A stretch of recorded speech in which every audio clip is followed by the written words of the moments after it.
S, remand ಅರ್ಜಿಯಲ್ಲಿನ ವಿವರವನ್ನ ವಕೀಲರು ಓದ್ತಾ ಇದ್ದಾರೆ. ದಸ್ತಗಿರಿ ಮಾಡದೇ ಇದ್ರೆ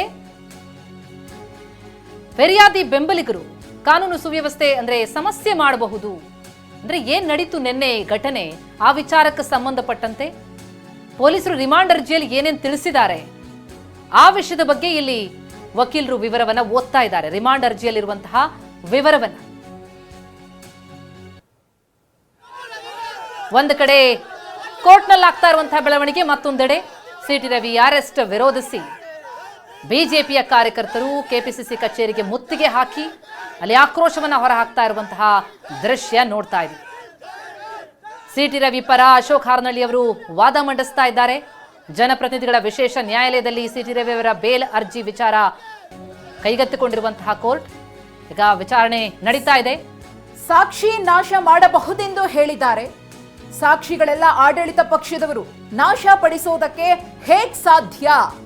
ಅರೆಸ್ಟ್ ನೋಟಿಸ್ ನೀಡಿದ ದಿನವೇ ಸಿಟಿ ರವಿ ಬಂಧಿಸಲಾಗಿದೆ. ಸಾಕ್ಷಿದಾರರ ಸಹಿ ಅರೆಸ್ಟ್ ಮೆಮೋದಲ್ಲಿ ಇಲ್ಲ. ಇದು ಸಿಟಿ ರವಿ ಅವರ ಪರ ವಕೀಲರಾಗಿರುವ ಅಶೋಕ್ ಹಾರನಹಳ್ಳಿ ಅವರ ವಾದ.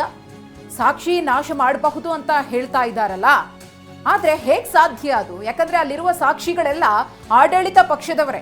ಸಿಟಿ ರವಿ ಅವರು ಲಕ್ಷ್ಮೀ ಹೆಬ್ಬಾಳ್ಕರ್ ಅವರ ಮೇಲೆ ಅಶ್ಲೀಲ ಪದವನ್ನ ಪ್ರಯೋಗ ಮಾಡಿದ್ದಾರೆ ಅಂತ ಹೇಳ್ತಾ ಇರುವವರೆಲ್ಲರೂ ಕೂಡ ಆಡಳಿತ ಪಕ್ಷದವರು. ಸಿಟಿ ರವಿ ಕುಟುಂಬ ಸದಸ್ಯರಿಗೆ ಅರೆಸ್ಟ್ ಬಗ್ಗೆ ಮಾಹಿತಿ ಕೊಟ್ಟಿಲ್ಲ. ಬಂಧನಕ್ಕೆ ಕಾರಣಗಳನ್ನ ಅರೆಸ್ಟ್ ಮೆಮೋದಲ್ಲಿ ಉಲ್ಲೇಖ ಮಾಡಿಲ್ಲ. ಸಿಟಿ ರವಿ ಕುಟುಂಬ ಕಂಗಾಲಾಗಿದೆ, ಆತಂಕದಲ್ಲಿದ್ದಾರೆ. ಏನೇನಾಯ್ತು ನಿನ್ನೆಯ ಬೆಳವಣಿಗೆಗಳು ಅವ್ರಿಗೂ ಕೂಡ ಆಘಾತವನ್ನ ಉಂಟು ಮಾಡಿದೆ. ಅದ್ಯಾವುದ್ರ ಬಗ್ಗೆಯೂ ಕೂಡ ಪೊಲೀಸ್ ಕಡೆಯಿಂದ ಸ್ಪಷ್ಟನೆ ಸಿಕ್ಕಿಲ್ಲ. ಅರೆಸ್ಟ್ ಮೆಮೋದಲ್ಲೂ ಕೂಡ ಉಲ್ಲೇಖ ಆಗಿಲ್ಲ. ಇವನ್ ಸಿಟಿ ರವಿ ಅವರು ಕೂಡ ಹೇಳ್ತಾ ಇದ್ರು, ನನ್ನನ್ನು ಯಾಕೆ ಅರೆಸ್ಟ್ ಮಾಡಿದ್ದಾರೆ, ಯಾವ ಸೆಕ್ಷನ್ಗಳ ಅಡಿಯಲ್ಲಿ ನನ್ನ ವಿರುದ್ಧ ಪ್ರಕರಣ ದಾಖಲಾಗಿದೆ, ಇದ್ಯಾವುದ್ರ ಬಗ್ಗೆನೂ ಕೂಡ ನನಗೆ ಮಾಹಿತಿಯನ್ನ ಕೊಟ್ಟಿಲ್ಲ. ಇದೆಲ್ಲವೂ ಕೂಡ ಯಾರದ್ದೋ ಕುಮ್ಮಕ್ಕಿನಿಂದ ನಡೀತಾ ಇದೆ, ಯಾರದ್ದೋ ಸೂಚನೆಯ ಮೇರೆಗೆ ಇಷ್ಟೆಲ್ಲವನ್ನ ಮಾಡ್ತಾ ಇದ್ದಾರೆ, ನನ್ನ ಕೊಲೆ ಮಾಡುವಂತಹ ಯತ್ನವೇ ನಡೆದು ಹೋಗಿದೆ ಎಂದಿದ್ರು.